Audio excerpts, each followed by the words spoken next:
तो solo levelling का episode 4 finally air हो चुका है और भाई साहब लास्ट 3 एपिसोड की तरह ये एपिसोड भी टोटल बवाल। और भाई साहब इसमें जो चीज मुझे देखनी थी ना, जिस चीज के लिए इस एपिसोड के लिए मैं सबसे ज्यादा एक्साइटेड था, मींस के हमारे जिन्वो का वो जो ऑरा होता है जब वो इंस्टेंट अवेकन करता है यार, भाई साहब वो वाला सीन जो इंस्टेंट डंजन है उसमें सबसे फैंटास्टिक सीन जो है एक वो सीन है यार हमारे मेन कैरेक्टर को लेके। तो वो सीन जितनी अच्छी तरह मानवा में रिप्रेजेंट हुआ था, एनिमे ने टोटली जस्टिस दिया मानवा को। इसे कहते हैं कि किसी के वर्क को टोटल जस्टिस देना यार। एंड इसी के चलते जैसे जैसे एपिसोड एंड होता है हमारे जिन्वो के अंदर तुम लोगों ने एक चीज को नोटिस नहीं किया तो उसकी आवाज यार, जिस तरह उसकी आवाज चेंज होती गई यार, स्टेप बाय स्टेप उसके लुक्स चेंज होते गए। इसे कहते हैं कैरेक्टर डेवलपमेंट यार। 4 एपिसोड में इतनी अच्छी कैरेक्टर डेवलपमेंट लेके जाना यार, स्लोली साथ समझ भी आए लोगों को यार, इसलिए मैं कहता हूँ सोलो लेवलिंग इज पीक। तो वेलकम सोनीस, आज की वीडियो में हम सोलो लेवलिंग के एपिसोड 4 की बात करने वाले हैं, जहां मैं भाई तुम्हें पहले बता दूं मैं पूरा एपिसोड तो एक्सप्लेन नहीं करने वाला, बिकॉज मेरा 3-4 दिन बाद वीडियो लाने का ये मकसद होता है कि तुम लोगों ने एपिसोड देखा होना चाहिए। बिकॉज यार मुझे पसंद नहीं है कि मैं किसी को स्पॉइल कर दूं, इसलिए अगर अभी तक एपिसोड नहीं देखा तो जाके एपिसोड देख लो, बाद में मुझे ना कहना कि मैंने स्पॉइल किया है। मैं इस वीडियो में सिर्फ डिटेल्स की बात करने वाला हूँ, क्या चीज कैसी थी, मानवा के साथ कैसी थी, ये चीजों की बात करने वाला हूँ। इसलिए अब without wasting any more time let's start the video. It's only worth it if you work for it. It's only worth it if you work for it. I won't stop till they hear me now.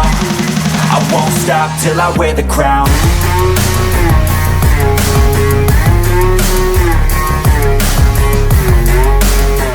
तो episode की starting वहीं से होती है जहां पर हमारा main character song जिन्वो उन वुल्फ से लड़ होता है, हाँ स्टील फैंग वुल्फ। और उन वुल्फ से लड़ते रहते हमारे मेन कैरेक्टर को एहसास होता है कि उसे दुनिया में सबसे वीकेस्ट नहीं रहना, उसे स्ट्रॉन्ग बनना होगा अपनी फैमिली के लिए, अपने परिवार के लिए। और इसी के चलते हमारा मेन कैरेक्टर सॉन्ग जिन्वो उन वुल्फ से लड़ता है, उन वुल्फ को काटता है। मींस के हमारे मेन कैरेक्टर को एक सोर्ड मिलती है उसकी स्टोरेज में, जो मिस्टर किम की होती है, जो उनने हिडन डंजन में गिरा थी, जिसे पकड़ के सॉन्ग जिन्वो उन बड़े बड़े स्माइली फेस स्टैचू से लड़ होता है। तो अब हमारा मेन कैरेक्टर सॉन्ग जिन्वो उस सोर्ड को निकालता है, उससे सारे जो स्टील फैंग वेयरवुल्व्स होते हैं उन सबको काट देता है। और भाई साहब ये सीन इतनी फैंटास्टिक ब्रिलियंट एनिमेशन थी ना इस सीन की, भाई साहब मैं खो गया इसमें यार, इतनी फैंटास्टिक लगी जोनिस। इसे कहते हैं peak work, peak fiction work इसे कहते हैं। और इसी फाइट में खोए खोए मुझे पता ही नहीं चला कि कब एपिसोड का हाफ हो गया यार, और कैसे कैसे हमारा मेन कैरेक्टर लेवल करता जाता है और बन जाता है स्ट्रॉन्ग। मींस के इतना ज्यादा स्ट्रॉन्ग नहीं बना जितना समझे, लेकिन स्ट्रॉन्ग बन जाता है यार, पहले से ज्यादा ताकतवर होता है स्लोली। और इसी के चलते हमारा मेन कैरेक्टर उन स्टील फैंग वुल्फ से ताकतवर बन जाता है। और फिर हमारे मेन कैरेक्टर को एहसास होता है कि जो स्टील फैंग वुल्फ्स हैं इनके ऊपर जिस कलर से उनका नाम लिखा हुआ है वो कलर चेंज हो गया। और हमें पता चलता है कि जिस मॉन्स्टर का व्हाइट कलर से नाम लिखा होता है वो वीक होता है, जिसका ऑरेंज से लिखा होता है वो उससे ज्यादा ताकतवर होता है, और जिसका रेड से लिखा होता है वो सबसे ज्यादा ताकतवर होता है,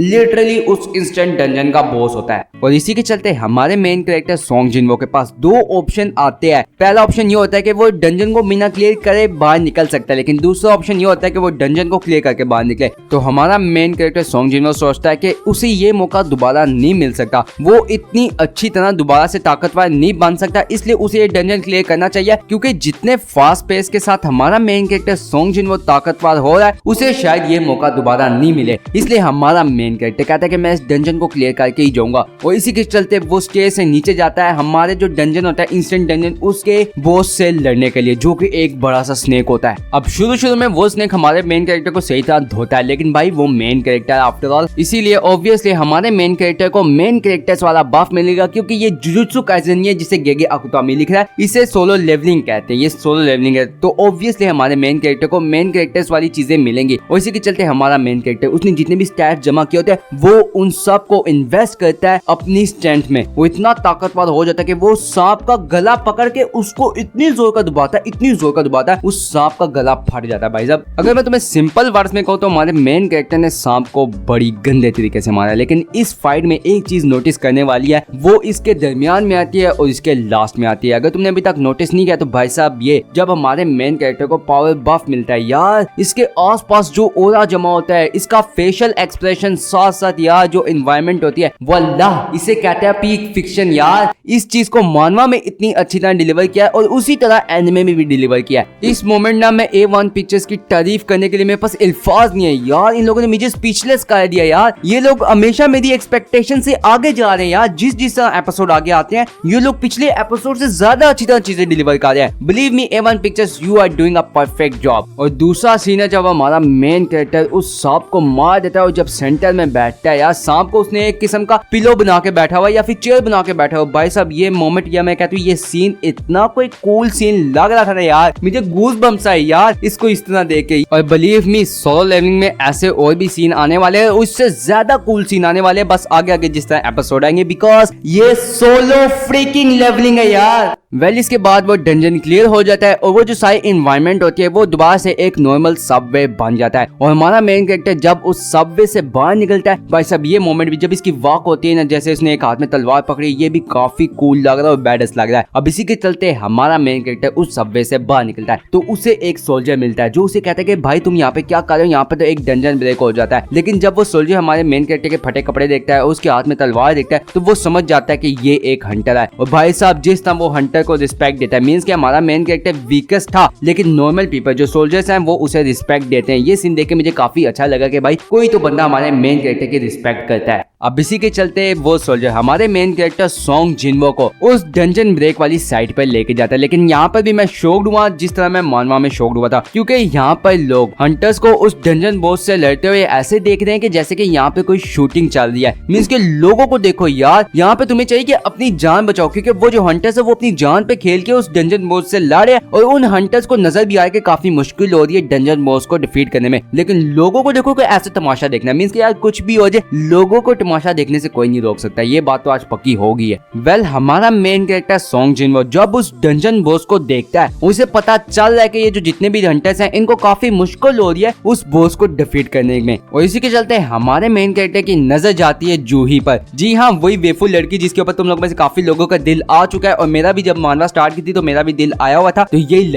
लड़की भी यहाँ पे आती है। अब तुम लोग सोच रहे होगे कि इस लड़की को ट्रॉमा था, ये कैसे आ गई, तो ये बात मैं तुम्हें एक्सप्लेन नहीं करने वाला, क्योंकि अगर तुम लोगों ने एपिसोड देखा है तो तुम्हें पता है कि इस चीज को मानवा से ज्यादा अच्छी तरह एनिमे में समझाया गया, इसलिए मुझे नहीं लगता कि मुझे ये चीज तुम्हें बतानी चाहिए। तो हम उसी चीज की बात करते हैं, क्योंकि जूही का ट्रॉमा अभी भी नहीं गया होता और वो अपना मैजिक पूरी तरह इस्तेमाल भी नहीं कर पाती, वहाँ पे जितने भी लोग होते हैं उन्हें हील नहीं कर पाती यार। तो ये देखते हुए सोंग जिनवो यहाँ से पहले जा रहा था, लेकिन वो फिर से मुड़ के पीछे देखता है और सोचता है कि क्या मैं इस बॉस को डिफीट कर पाऊंगा, क्योंकि मैंने जो सांप नीचे मारा है, एंडाकोंडा का बाप जो मैंने नीचे मारा है, मींस के पीछे मारा है, जो एंडाकोंडा का बाप जो उसने मारा है, तो सोचता है कि अगर मैंने उसको मार दिया तो वो मेरे ख्याल से इस बॉस से तो ज्यादा ताकतवर होगा। इसलिए हमारा मेन कैरेक्टर सोंग जिनवो उसके हाथ में जो टूटी तलवार होती है मिस्टर किम की, उस तलवार को पकड़ता है और भाई साहब जब वो अपनी बाजू पीछे करके उस तलवार को फेंकता है, ये सीन हमारे मेन कैरेक्टर के जिस तरह मसल नजर आते हैं। और जब वो उस तलवार को फेंकता है, बंदे ने वन शॉट कर दिया, वो भी डी रैंक डंजन के बॉस को। यार वन शॉट करना,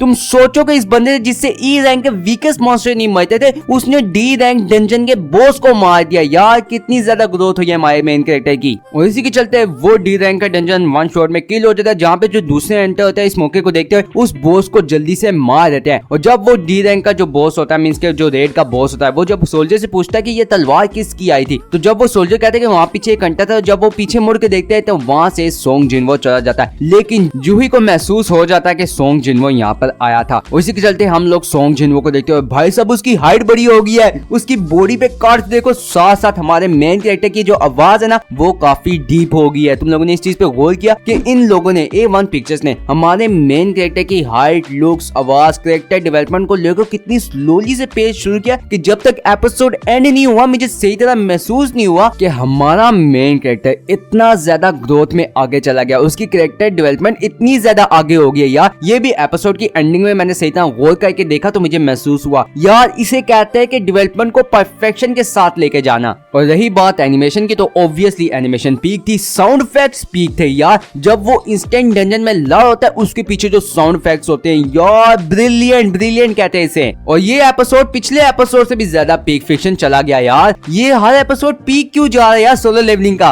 और इसको देखते हुए ना मुझे काफी कंफ्यूजन हो रही है, क्योंकि जोनिस मैंने सोचा था कि 2024 में भी रूल करने वाला जो एनिमे होगा वो वन पीस होगा, बिकॉज एगेड आर्क, और मांगा रीडर्स जानते हैं कि एगेड आर्क में क्या क्या होने वाला है। लेकिन जितनी अच्छी तरह सोलो लेवलिंग को अडेप्ट किया जा रहा है, उसके अंदर चीजों को एक्सप्लेन किया जा रहा है, कैरेक्टर डेवलपमेंट से लेके वर्ल्ड बिल्डिंग तक यार, साथ साथ एनिमेशन और साउंड इफेक्ट, मुझे अब ऐसा लग रहा है कि सोलो लेवलिंग और वन पीस के अंदर काफी ज्यादा बड़े का आंकड़ा होने वाला है। और तुम्हें ये पता है ना कि सोलो लेवलिंग के पहले 2 एपिसोड ने वन पीस के गियर 5 एपिसोड को सरपास कर दिया। बिलीव मी, वन पीस एक ऐसा एनिमे है जिसके 1000+ एपिसोड है और उसका फैंडम काफी बड़ा है बिकॉज वन पीस काफी फेमस एनिमे है, लेकिन वन पीस का फैंडम भी उतना नहीं था जितना सोलो लेवलिंग का अपने पहले सीजन के फर्स्ट 2 एपिसोड में बन चुका है यार। मींस के अगर हम लोग वन पीस के फर्स्ट एपिसोड को सोलो लेवलिंग के फर्स्ट एपिसोड से कंपेयर करें भाई साहब काफी बड़ा फर्क है। और बिलीव मी सोलो लेवलिंग एक ऐसा एनिमे है जो अभी अभी एनिमे की दुनिया में आया है। मींस के मानवा की दुनिया में तो सोलो लेवलिंग ने रूल किया, लेकिन एनिमे की इंडस्ट्री में इंटर होते साथ ही इतना तगड़ा फैंडम बना लेना और वन पीस जैसे एनिमे जो सब पे रूल करता है उस एनिमे को टक्कर देना, इसे कहते हैं सोलो लेवलिंग।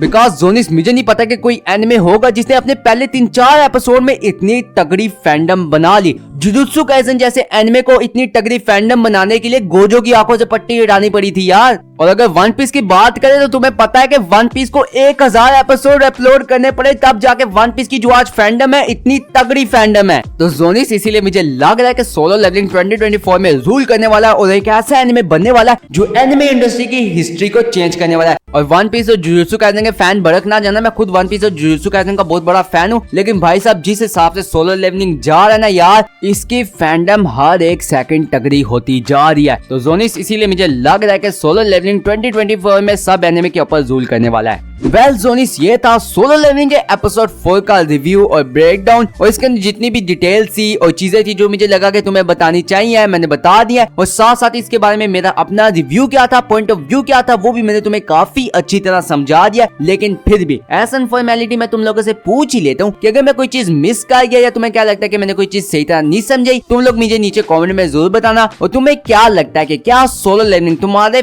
फेवरेट एनिमे को टक्कर दे सकता है, इसके बारे में भी अपना आंसर मुझे नीचे कमेंट में जरूर बताना। ऑल्सो अगर वीडियो को यहाँ तक देख रहे हो तो जल्दी से इसको लाइक करो, बेशक तुम्हें पसंद आई हो या ना आई हो, क्योंकि अगर तुम लोग यहाँ तक देख रहे हो तो ऑब्वियसली तुम्हें पसंद आई होगी। तो प्लीज एक लाइक कर देना बिकॉज तुम्हारे लाइक की वजह से मुझे काफी मोटिवेशन मिलती है, and as in early phases of YouTuber journey मुझे मोटिवेशन की काफी ज्यादा जरूरत होती है। और इस वीडियो को जितने भी तुम्हारे एनिमे फैंस हैं, मेरा मतलब ये नहीं कि इस जॉनरा के फैंस है, इस एनिमे के फैंस है, मैं कह रहा हूँ ऑल एनिमे कम्युनिटी के साथ शेयर करो बिकॉज रोला मचाना है, क्योंकि सोलो फ्रीकिंग लेवलिंग रूल करने वाला है। प्लस एंड में अगर तुम लोग मेरे चैनल पर न्यू हो तो इस रेड वाले बटन में तुम लोग तलवार मारो या फिर इसको पकड़ लो, जिस तरह सॉन्ग जिन्होंने एनाकोंडा के बाप को पकड़ा था। लेकिन जो मर्जी करना, इसको सब्सक्राइब जरूर कर देना अगर तुम लोगों ने फ्यूचर में भी मेरी वीडियो देखनी है। और इसी तरह और भी पीक कंटेंट चाहिए तो तुम्हारे सामने 2 वीडियो शो हो रही होगी, उसको जरूर देख लेना। तो अब इसी के साथ मुझे दो इजाजत, सायोनारा।